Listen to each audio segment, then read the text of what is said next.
नंतरच्या कालावधीमध्ये अनेक रस्ते असतील, विद्यार्थ्यांना मोबाईल टॅब असतील, शैक्षणिक माध्यमातून आपण त्या ठिकाणी काम करत गेलो आणि बघता बघता दादा तुमची 2024 ची निवडणूक त्या ठिकाणी आली. माझी काही कुठली राजकीय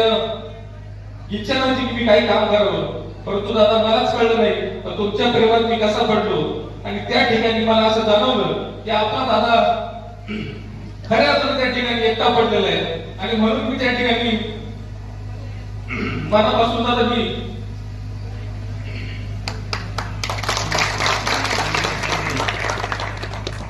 मनापासून काम करण्याचा मी प्रयत्न केला आणि हे करत असताना मला दादा त्याची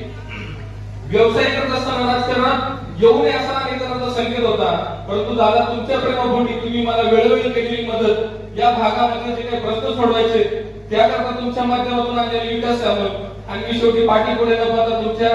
विधानसभेच्या निवडणुकीमध्ये मनापासूनच काम केलं. परंतु हे सगळं करत असताना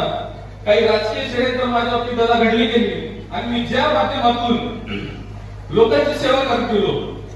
लोकांचे प्रश्न समजून घेत गेलो, आर्थिक अडचणीतून ज्यांना ऐकण्याचा मार्ग देण्याचा प्रयत्न केला, लोकांना सगळ्या अर्थाने निस्वार्थीपणाने मदत करत गेलो, त्यासाठी विरोधकांनी माझा व्यवसाय कसा बंद होईल याचं देखील षडयंत्र रचलं गेलं. पण तरी सुद्धा दादा मी तुमच्या आदर्श डोळ्यासमोर ठेवून मी थांबलो नाही आणि समाजसेवेचे कार्य पुन्हा ताकदीने चालू ठेवलं.